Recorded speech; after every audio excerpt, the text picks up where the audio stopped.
I appreciate all the words that have been said this evening, and I'm not sure that I can add anything particular, but simply my own personal testimony.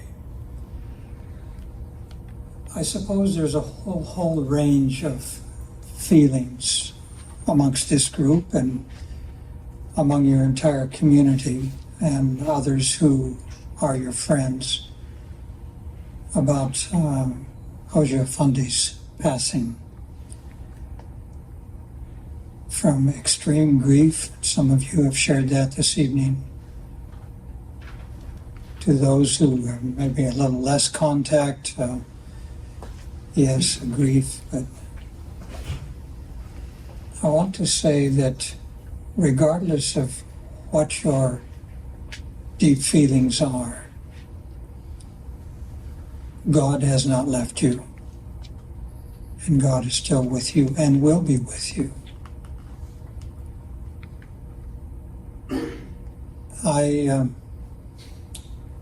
would like to also say that in looking at Brother Gulen's life, by their fruits you shall know them. And you sitting here, who are members of the Hizmet community, are his legacy and are a testimony to his life. The faithfulness that you exhibit, the openness to, and the sharing with people of other faith communities, your embracing of those of us who are not members of the community, but are members of the larger community of faith that Mr. Gulen talked about. Your endurance, your faithful and patient endurance under the trials you have experienced for the past few years is a testimony to Mr. Gulen, the legacy that he leaves.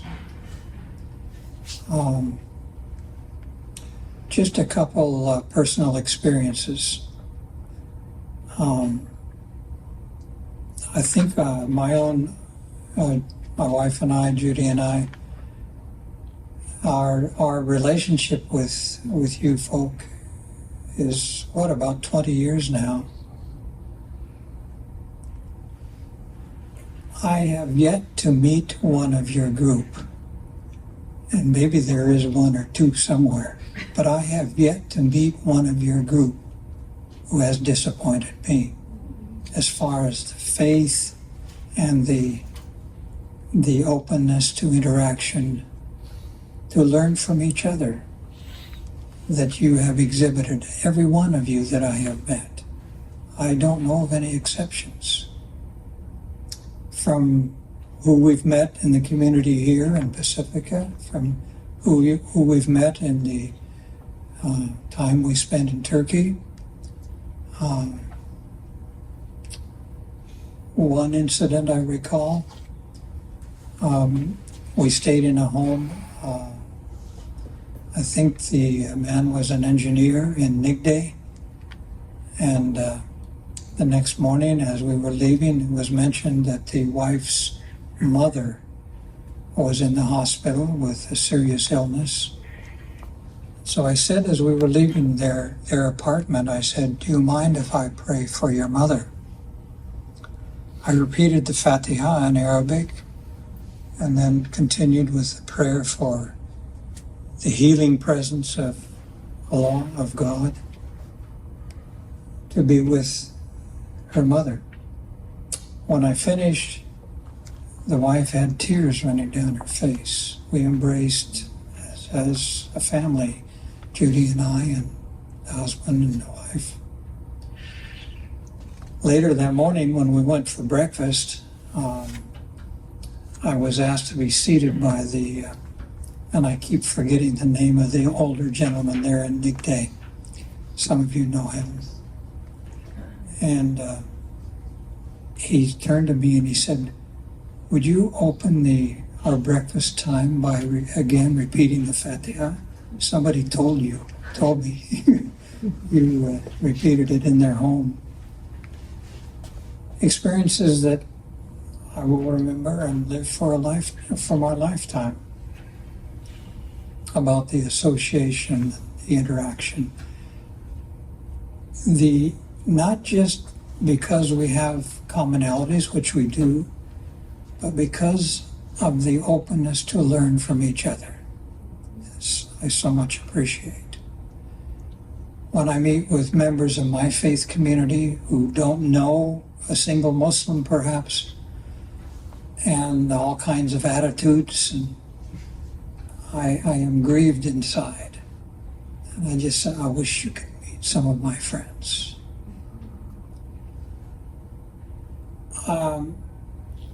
I was in Kenya. I served as the world leader for the Seventh-day Adventist Church in relations with Muslim people for the last 15 years before I retired. So I traveled a lot and throughout the Muslim world, mainly working with people of our faith community to help them understand better relationships with the Islamic community. But I was in Nairobi, and a Kenyan colleague of mine I was riding around with him for various things. He said, I hope you don't mind, I need to drop by the school where my daughter is going to be going to school this coming year. I said, sure. So we looked at the dormitory, and then we met in the office. He had to pay some registration fees or something. I looked around the office, and I looked at the gentleman managing the school, the head person, and I just quietly said, is this a Gulen school? Because there was no indication openly that it was, but and he just quietly said, yes, one of the top schools in Nairobi. So I've touched the international influence that this community has, which again is a legacy to Mr. Gulen. Maybe in closing, perhaps one of the most cherished experiences I've had was to actually meet with Hoja Effendi himself personally in Pennsylvania a few years ago. We spent the day there, attended the classes, and then we had about 20 minutes with him personally in the late afternoon. Of course, in that area of the complex where we toured where he is staying, where he slept, 2 very basic rooms by his bedside as a place where he knelt and prayed regularly for you and for his people, members of the community, and for others. A man a life of dedication to God and to service, education, as has already been mentioned. But as we had the interaction together, one of the first things I said to him, I said, Brother Gulen, I said, I can see on your face, on your body, you are carrying the suffering of your people. And I pray for you for strength, for courage, as you bear that burden. Then I shared a few thoughts with him about how I felt that the suffering that his people, you people, have borne admirably over the last few years with patience. I've not sensed from any of you a spirit of revenge. That's godlike. And your people, through your patient endurance, have represented God admirably and represented Brother Gulen admirably. And that he should rest in peace with that understanding, even though he is grieved by the suffering. And then a little anecdote. I'm sitting, when we entered the large room there, of course we had our shoes off, and so I was just in my stocking feet, and he's standing at the end of the room there, and he immediately steps aside from the chair in the center of the room, and he says, "Here, you sit here."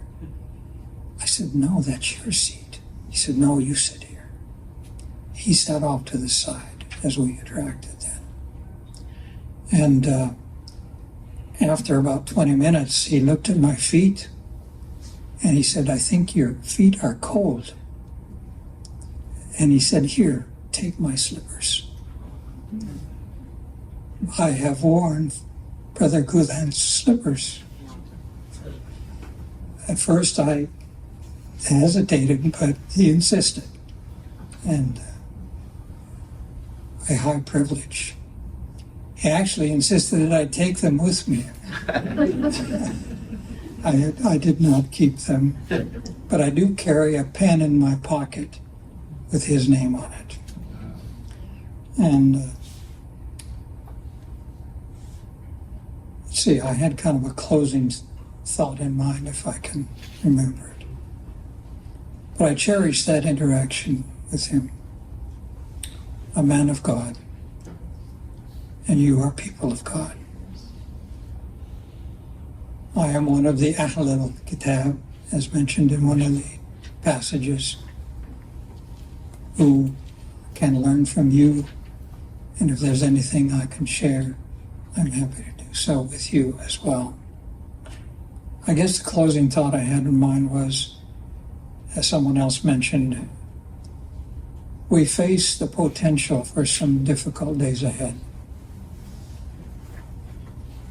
We feel that in our faith community, many of us. And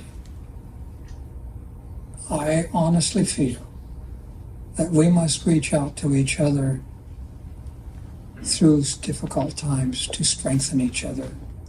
You've had experience of difficulty that our community hasn't had, but will have at some point also. And we need to learn from each other, strengthen each other, hold each other's hand through these difficult times that we potentially will face over the next years. So God be with you and your community. Thank you for the privilege of being